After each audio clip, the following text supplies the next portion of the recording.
Hello! A while ago I did a video featuring some Let's Resin products that they'd sent me. I still have heaps of resin left over, and this stuff has an expiry date. Epoxy resin tends to go off after a year or so I thought I'd better try and get some of this used up. Let's see what shenanigans I can get up to today. Let's get into it! Let's Resin actually sent me some more supplies to try out.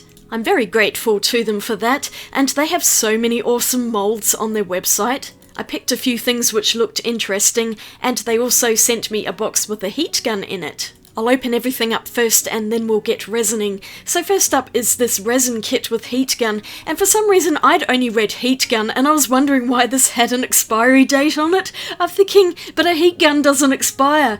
But no, it's an actual kit, which it says right on the front of the box in plain English. I don't know how I missed that. But as you probably saw there's more resins, so I have even more to use. That actually has ended up being quite good, as we'll see later in the video. The mini heat guns in there, along with a bunch of other little supplies and tools for using in resin.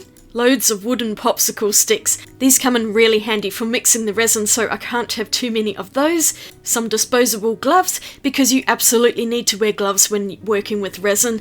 There's a box of pigment powders, which are actually used for nail art, which I saw on the back of the box somewhere. There we go.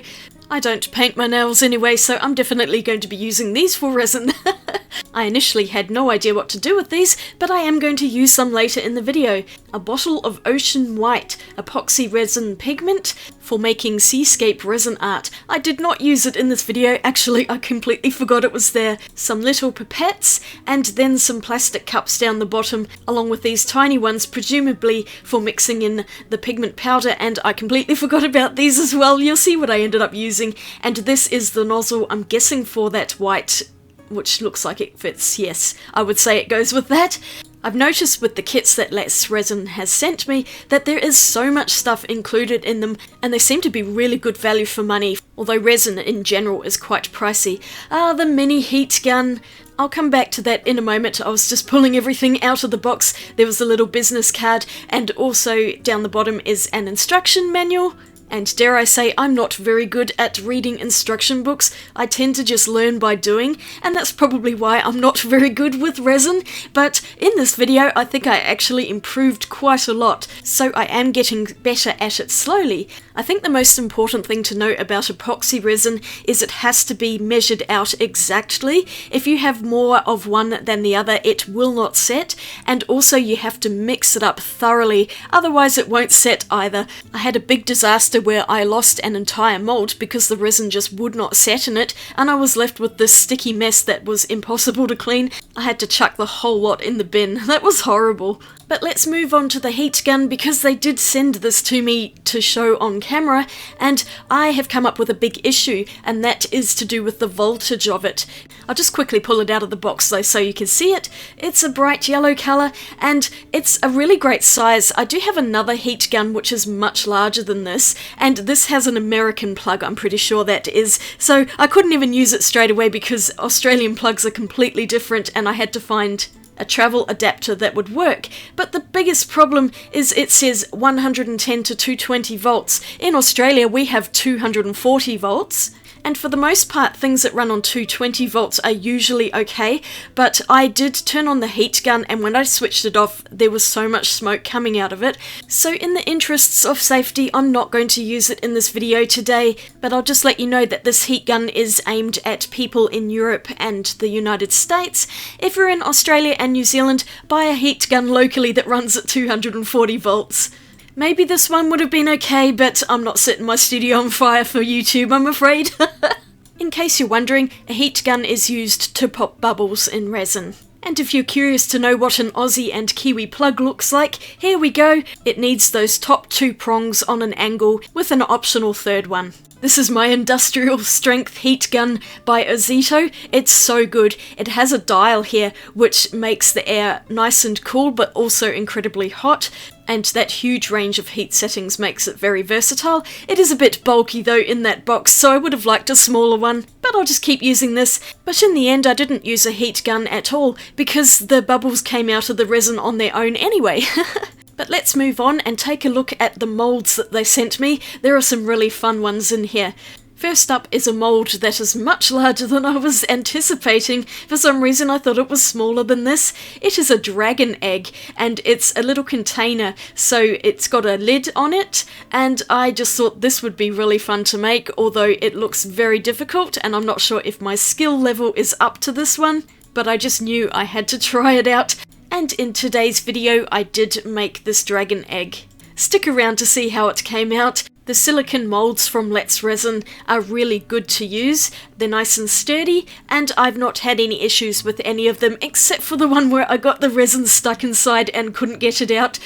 But that's not their fault, that's entirely on me. I also bought this other little set of molds, and you'll see why in a minute. These ones were a little smaller than I was expecting, and I think I'd gotten the eggs and these confused as to their size, but that's okay. I think I prefer working with smaller molds anyway. They're generally easier to use. And as I pull them out here, they are the 3 wise dragons. If my camera will come back into focus, we have see no evil, speak no evil, and hear no evil. And if you've seen my previous videos, you may know that I have a bit of an obsession with these. I painted this kitty ornament just a little while ago, and you can probably see where this is heading. Yes, I will be making the dragons today too. So this is everything that I'm going to do in this particular video. Probably a little more advanced than what I really am, but I was going to give it a red hot go. And I'll just move them aside for a moment because they sent me one other thing which I was really interested in, and I'm definitely going to make a second video on this, but there's a whole bag. Let's Resin have a category on their website for gaming molds, and I've been eyeing this up for quite a while, thinking, can I make one? And I think I'm getting more confident to the point where I will be able to make this, but it is a whole chess set. This looks like it would be so much fun to do, and I imagine it's going to be a fairly time-consuming project, which is why I'm planning to make a separate video on just this chess set. There are, of course, a lot of little pieces, and I'll pull a few out. They're so cute. I can't wait to pour resin into these and hopefully make something really fun.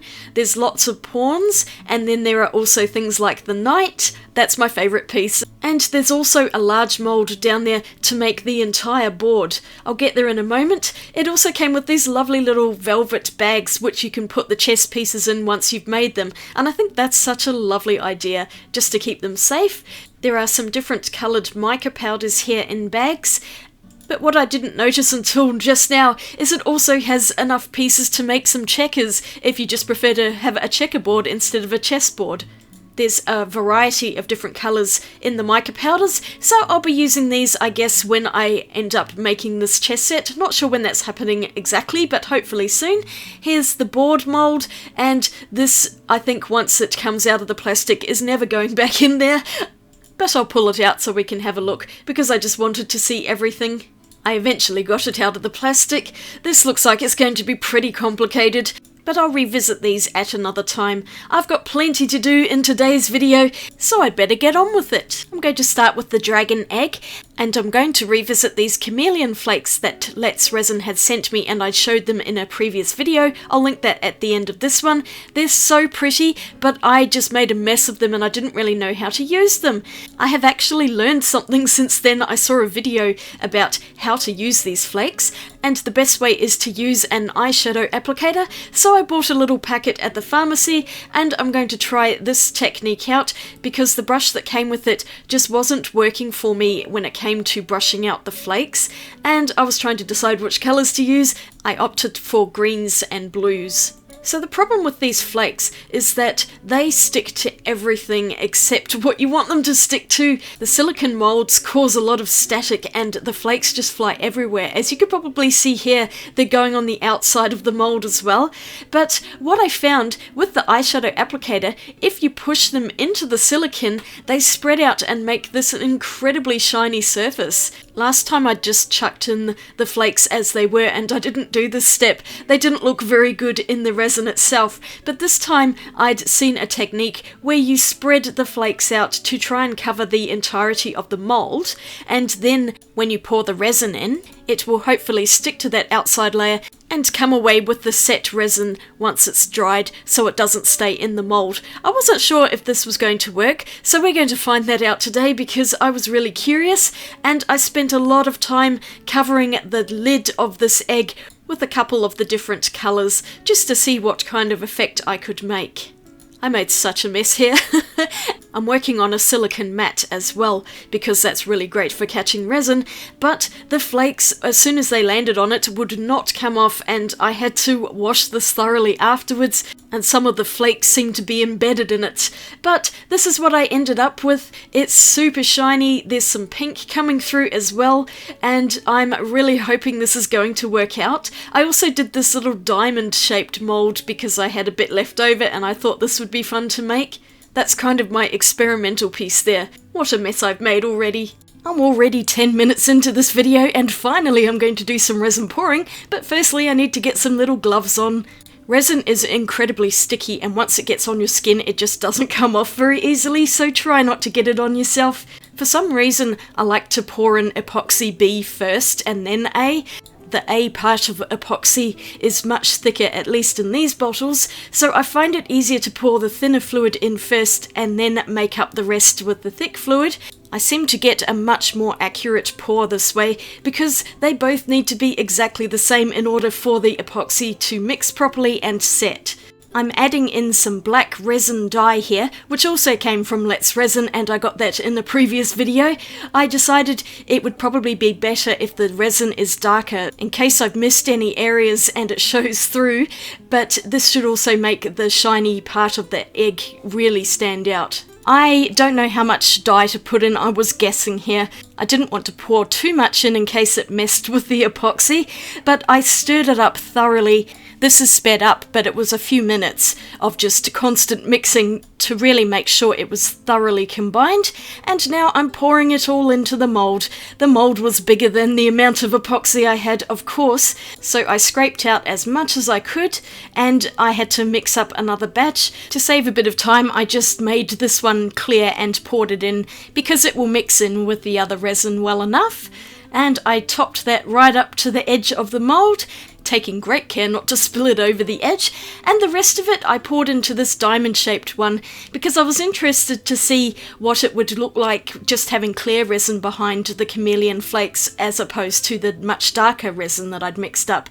Will there be a difference? We're going to find out in just a moment, but I needed it to set for 24 hours. And magically, one day later, here they are, all popped out of the molds. They set properly. You could see through this one with that clear resin inside. It has some chameleon effect going, but I don't think I added enough into this one because you could see through it and it's a bit messy. It's not the best one, but it is just kind of a test piece to see what it was like using clear resin, but it's not the best thing I've ever made. It's far too patchy, and I don't think the clear resin works very well with chameleon flakes.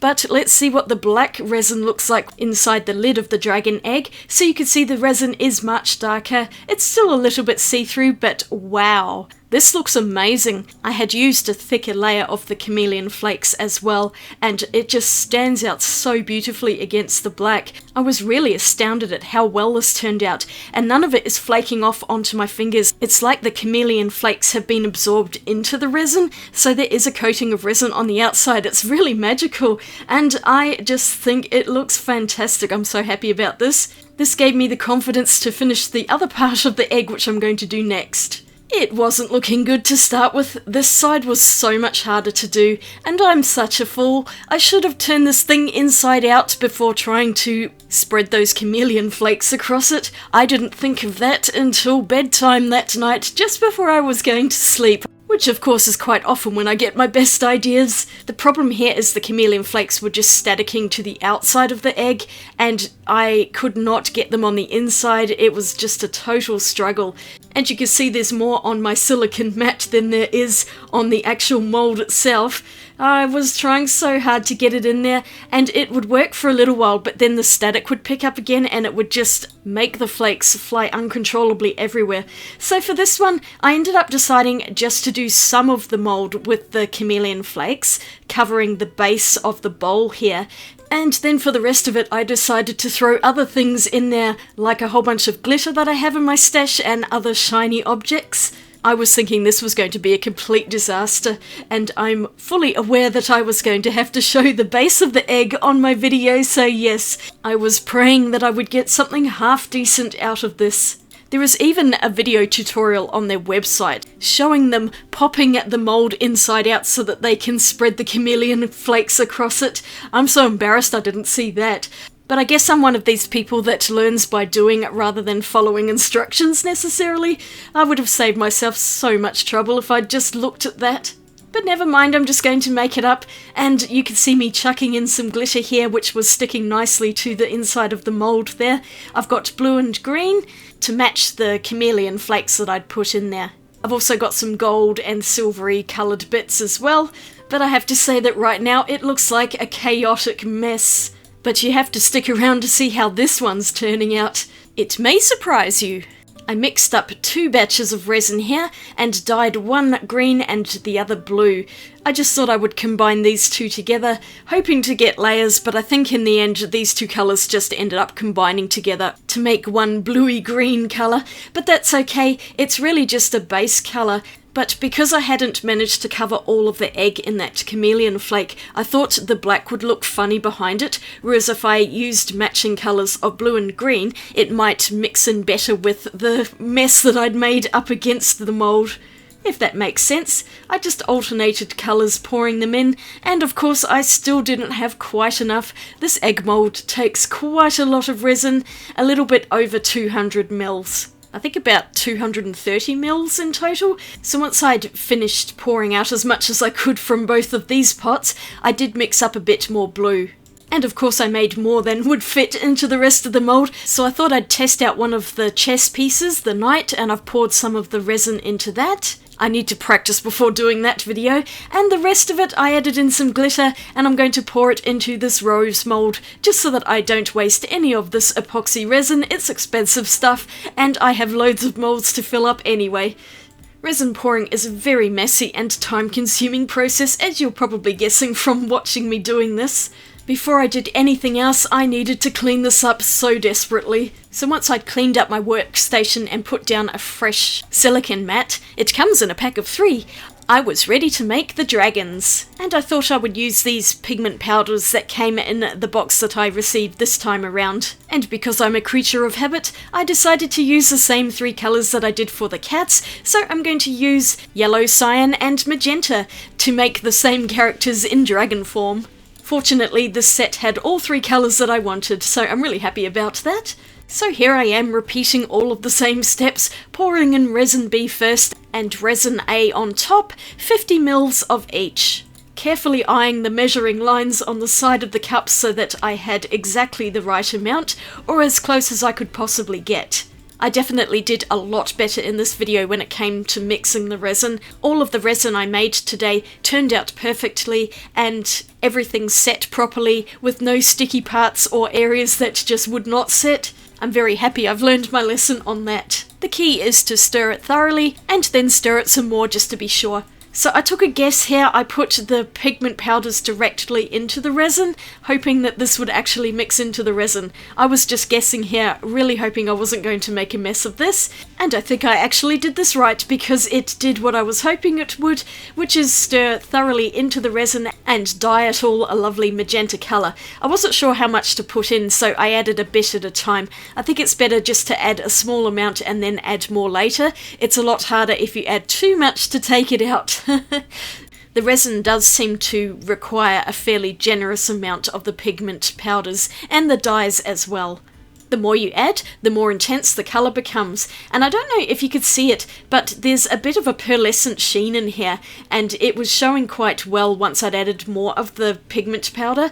It's really beautiful. So I poured in 100 mils of this resin that I'd made up, and once again it wasn't quite enough. I'd say these moulds take about 125 mil. So I just ended up making one batch of clear resin to pour in the top of all 3 of the moulds, just to top them up, because I really didn't want to have to mix 3 lots of colours again. It takes so long to mix up the pigments into the resin.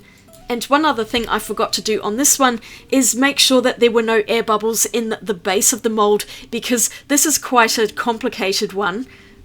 and a few areas like the horns I think had some air bubbles which were trapped in there. You can see the air bubbles on top, and this is where you would use a heat gun to blow over the top and maybe pop as many as you could. But I've noticed with this resin that most of them pretty much float to the top over time and they all pop out, so that will go nice and clear over time.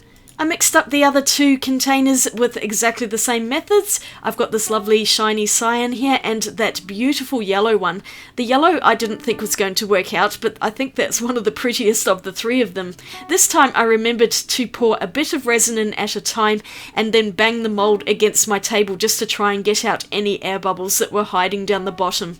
Air bubbles are the bane of resin pouring, that's for sure.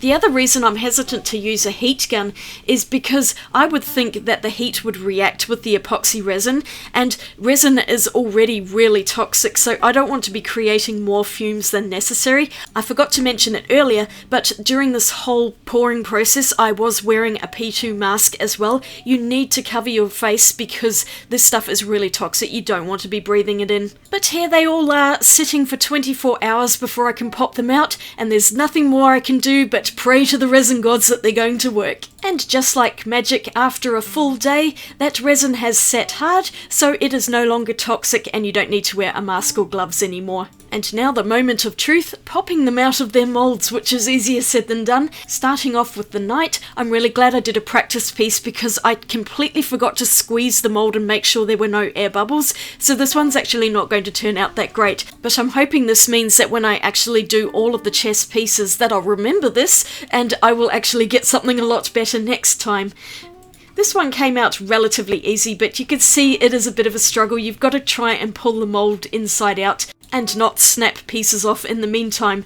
The resin is pretty strong though, so I never experienced any breakages. I don't even know if it can snap, it just feels like it's going to. But the knight is sadly missing its lower jaw because of that air bubble. Otherwise it looks really good, so I'm looking forward to trying to make these again, making sure I squeeze the molds properly to get rid of any air bubbles. The next one I'm going to do is the blue glitter rose with the excess resin that I had. This one pops out so much more easily, at least once I'd managed to pull both ends down at the same time, and this one turned out so well, it's really pretty. I love those flower molds, they're lovely, and I like the blue glitter inside along with the blue dye in the resin. You can see how lovely and clear the actual resin is too. It's super high quality. I'm saving the egg for last, so I thought I'd try and pull the dragons out next. These were so much harder because there's lots of really fiddly bits on the dragon, and trying to pull the mold over its jaw was the most difficult part. I was here for quite a long time trying to do this, and I ended up unmolding the rest of them off camera because it was so frustrating, but I thought I'd just show one of them at least so you could see the process of just trying to gently peel this mold off. It was fine until I got to the horns, which are probably the most fragile parts of the whole thing, so I was really gentle. Because these molds are so deep, some parts of the epoxy were still quite soft, and you can see how the horn has bent there because it's very malleable, but I just ended up moving it a little bit, and once I let that set for another couple of days, I think that's just going to be perfect. How cute is that though? I love it so much, and I think the colour's really pretty. The design of the mould is super cute, and I really like the sheen in the yellow pigment. I think this one showed up the best of the three of them. You can see some areas where it looks very clear though, and I think the clear mould has just mixed in. But here's the blue one. This one definitely shows all of the clear has sunk to the bottom of the mould, and the top of its head is nowhere near as blue as the rest of it.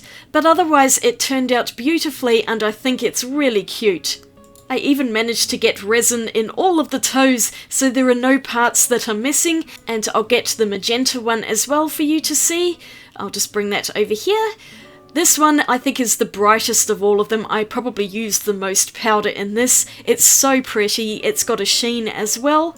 No discernible air bubbles that I can see, so I'm really surprised at how well all three of these molds came out. I was sure I was going to get some flaws in there somewhere, but they look pretty close to perfect. The three of them together make just an adorable little set, and I'm really proud of these. I'm going to sit these next to my three wise kitties because they are going to go so well together. Even though the blue one has a little bit of paleness at the top, I don't think it's that big of a deal. I'm just stunned at how well I was able to get these out, so yeah, I've got no complaints here. But wait till you see the egg. To remind you, the lid turned out really well, and I've got to show you the base because I'm shocked at how beautiful this is.